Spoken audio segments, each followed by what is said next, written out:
The marble floor gleams under Sarah Johnson's cloth as she works her way across the grand foyer of the Whitmore estate, but her phone's piercing alert cuts through the mansion's elegant silence. Tornado warning, immediate shelter required. Her blood runs cold as she stares at the emergency notification, then looks up at the ornate ceiling where muffled laughter and music drift down from the second floor. 30 of Kansas's wealthiest elite are celebrating Charles Whitmore's latest business acquisition, completely oblivious to the deadly storm bearing down on them. Sarah drops her cleaning supplies and rushes to the nearest window. The sky outside has turned an unnatural green-black, and in the distance, she can see it, a massive, churning funnel cloud stretching from the heavens to the earth, growing larger by the second. Her heart pounds as she realizes the tornado is heading straight for them. "Mr. Whitmore!" Sarah shouts as she bounds up the marble staircase, her voice echoing through the halls. Everyone needs to take shelter immediately. But her desperate pleas are swallowed by the thunderous sound of champagne glasses clinking and the quartet playing in the corner. Designer-clad guests continue their animated conversations about stock portfolios and summer homes, their backs turned to the approaching catastrophe. Sarah pushes through the crowd, her uniform marking her as invisible to most of these people who've never bothered to learn her name despite her 5 years of service. "Excuse me, please listen," she tries again, grabbing the arm of a woman draped in pearls. "There's a tornado coming, we need to get to safety now."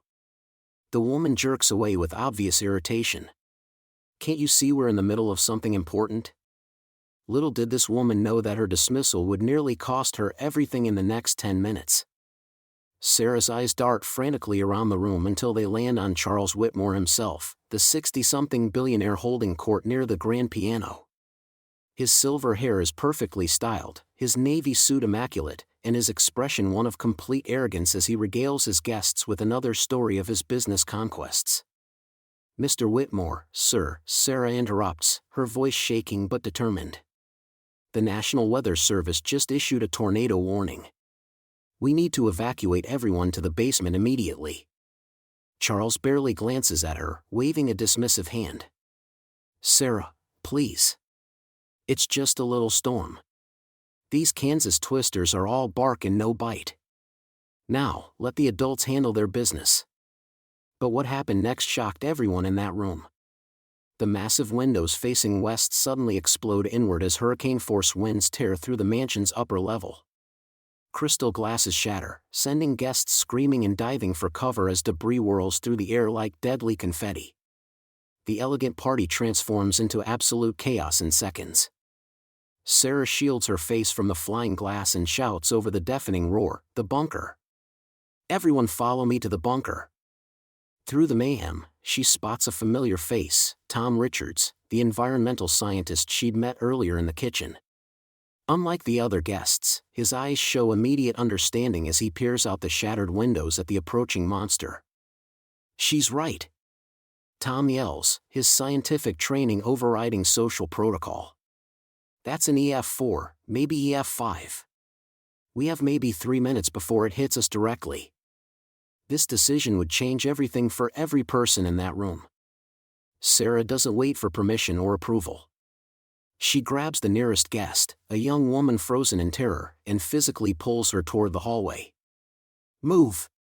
Everyone move now!" But as she turns to lead them to safety, the lights flicker once, twice, then die completely. The mansion plunges into absolute darkness just as the tornado's roar becomes so loud it sounds like a freight train is about to crash through the walls. In the pitch-black chaos, Sarah can hear guests screaming, bumping into furniture, calling out for their spouses and friends. Her phone's flashlight cuts through the darkness like a lighthouse beam, and she realizes with crystal clarity that she's the only one who knows the way to the hidden bunker Charles had installed 3 years ago. But the real shock was still coming. Outside, the tornado's funnel has grown to nearly a mile wide, and Sarah can feel the entire mansion beginning to shake on its foundation as the outer winds reach them. Through the darkness, she hears the sound of trees snapping like toothpicks and metal twisting like paper. Sarah's eyes widen as the deathly roar grows even louder. "It's here." Sarah's feet pounded against the marble stairs as the deafening roar grew louder outside. Her heart hammered against her ribs as she burst through the doors into the grand ballroom, where crystal chandeliers cast warm light over 30 guests still lost in their revelry. "Everyone needs to get to safety now," Sarah shouted over the jazz quartet, her voice cracking with desperation. Charles Whitmore, a tall man in his 60s with silver hair and an expensive suit, barely glanced her way. "Sarah, darling, it's just a little tornado warning," he said dismissively, swirling his brandy. "These Kansas storms blow over faster than my ex-wife's tantrums." The guests erupted in laughter, but Sarah's eyes darted to the massive windows where lightning illuminated the churning black sky. "Mr. Whitmore, this isn't just any storm. The Weather Service." "Oh please," interrupted Victoria Sterling, a socialite dripping in diamonds. "You're being hysterical. We're perfectly safe in this fortress." But then a voice cut through the mockery. "Actually, she's right." Tom Richards, a lanky environmental scientist with wire-rimmed glasses, stepped forward from near the window. His face had gone pale as he watched the approaching darkness. "I've been tracking atmospheric pressure all evening on my equipment. The rotation patterns are unlike anything I've seen in 20 years of storm research." Sarah felt a surge of relief as Tom moved to her side. "What are you saying, Tom?" Charles asked, his smile faltering for the first time. "I'm saying that funnel cloud out there is at least an EF4, possibly stronger. And it's heading directly for us." Tom's voice carried the weight of scientific certainty that made several guests turn toward the windows. Sarah seized the moment. "Please, everyone, I know where we can be safe. Mr. Whitmore has a reinforced bunker in the basement. We need to move now." But the crowd remained divided. Half the guests pressed against the windows, their champagne glasses trembling as they watched debris swirling in the distance. The other half continued their conversations, unwilling to believe their evening could be interrupted by something as mundane as weather. "This is ridiculous," scoffed Marcus Webb, a tech mogul. "I didn't fly in from Silicon Valley to hide in some basement because the help got spooked." Sarah felt her cheeks burn with humiliation, but Tom stepped closer to the window and his expression turned grave. "Wind speeds are accelerating exponentially. The pressure drop is catastrophic." He turned to face the room, his scientist's composure cracking. "If we don't move in the next few minutes, we might not get another chance." The tension in the room thickened like fog as guests began whispering urgently among themselves. Some pulled out their phones, trying to check weather apps, while others argued about whether to trust the warnings. But just as Sarah opened her mouth to plead one more time, the lights flickered once, twice.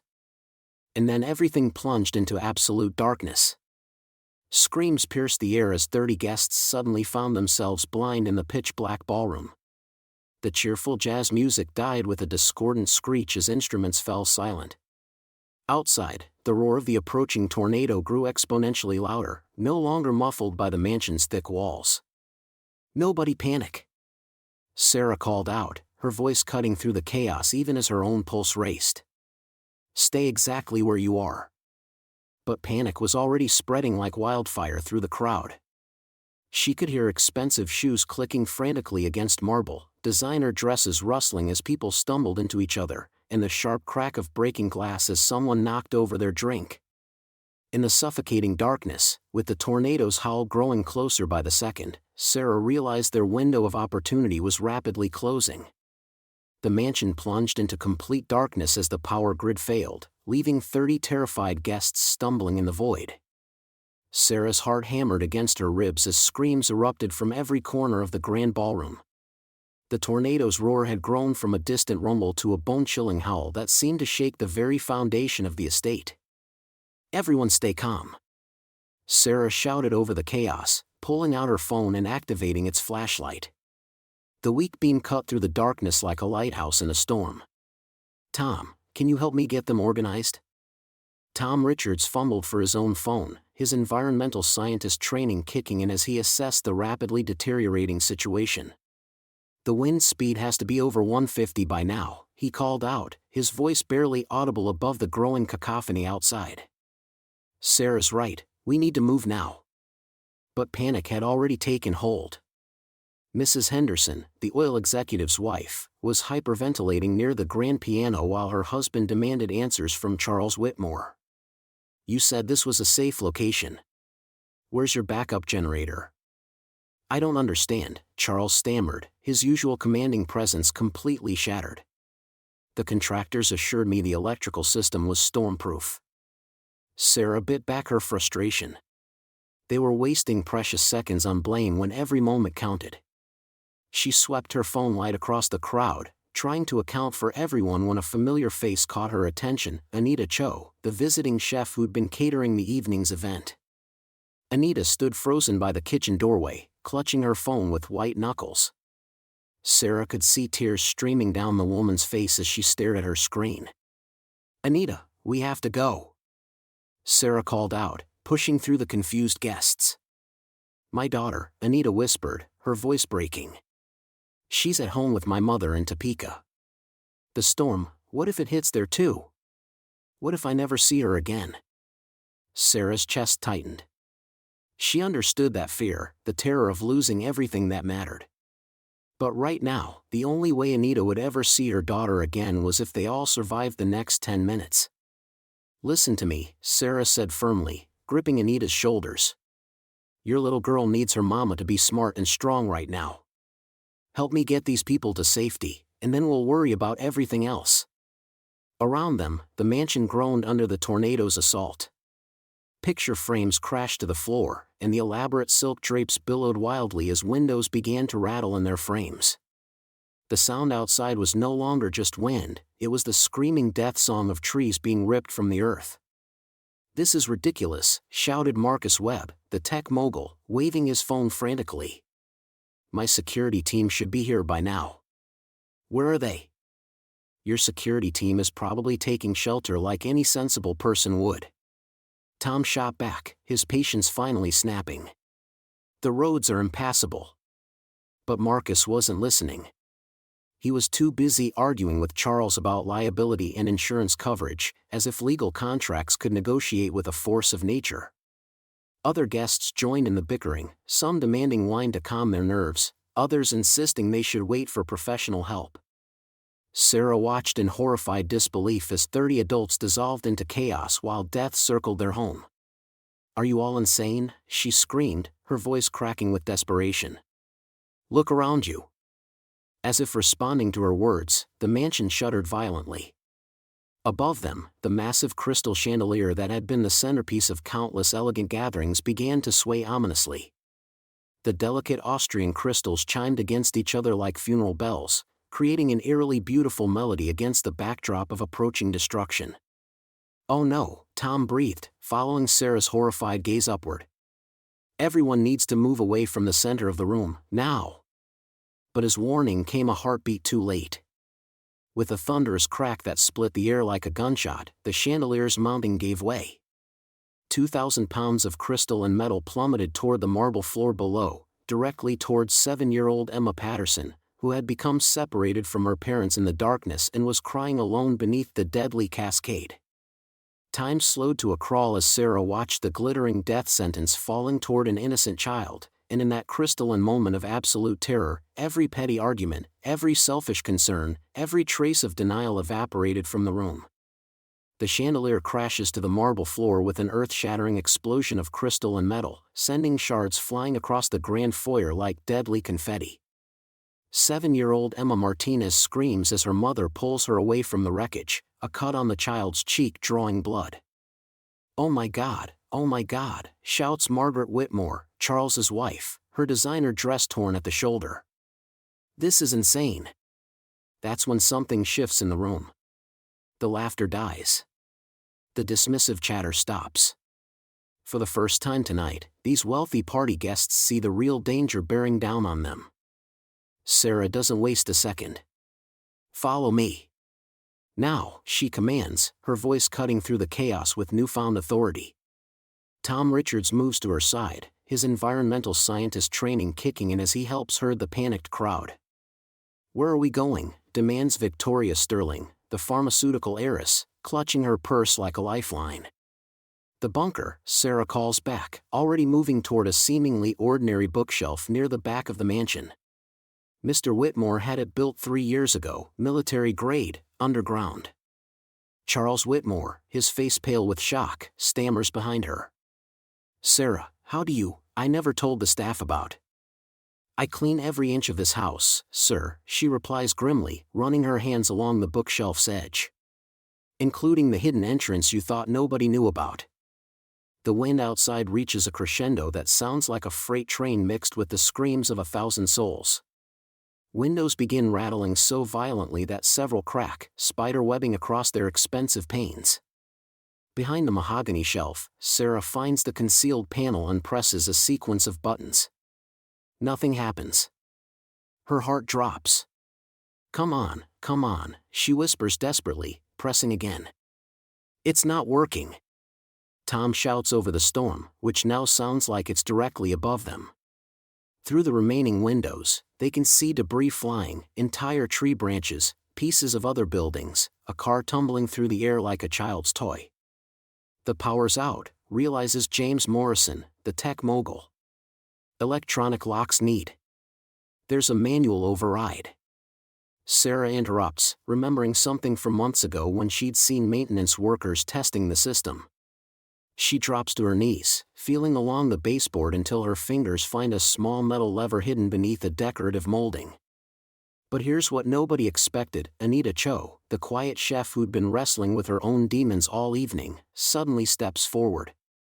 Everyone, form a line behind Sarah, she commands with surprising authority. Tallest in back, children in front. Now. The group, desperate for leadership, actually listens. Something about Anita's tone, her sudden confidence, cuts through their panic. I worked disaster relief in the Philippines, Anita explains quickly to Tom, who's staring at her in amazement. Typhoon Haiyan. I know how to move people fast. Sarah yanks the manual lever.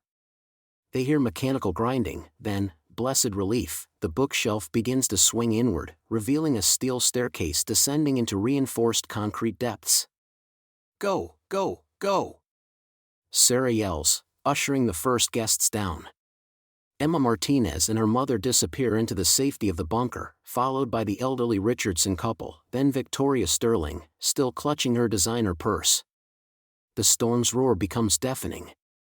Through the cracked windows, they can see the tornado itself now, a massive, writhing column of destruction, easily an EF4, maybe worse. It's so close they can make out individual objects spinning within its walls. Charles Whitmore pauses at the bunker entrance, grabbing Sarah's arm. Sarah, Later, sir, she cuts him off gently but firmly. We need to move. The last guests file down, Tom helping an injured waiter, Anita carrying a terrified catering assistant who'd frozen with fear. Sarah counts heads one final time, 28, 29, 30. Everyone accounted for. She's about to follow them down when a sound stops her cold, not just the tornado's roar, but something else. Something that makes her blood freeze. The distinct groan and crack of the mansion's main support beams beginning to fail. The heavy bunker door slams shut behind them with a resonating thud that echoes through the reinforced concrete chamber, and for a moment, 31 people stand in stunned silence, their ragged breathing the only sound competing with the muffled roar of the tornado above. Sarah's hands shake as she flips the emergency lighting switch, bathing the underground sanctuary in a warm, golden glow that reveals the Billionaire's ultimate insurance policy, a fully equipped bunker stocked with enough supplies to sustain a small army. Charles Whitmore slumps against the wall, his perfectly pressed tuxedo now wrinkled and stained with sweat, his arrogant facade completely shattered. I almost got everyone killed, he whispers, his voice barely audible above the storm's fury that penetrates even these thick walls. Sarah, you saved us all.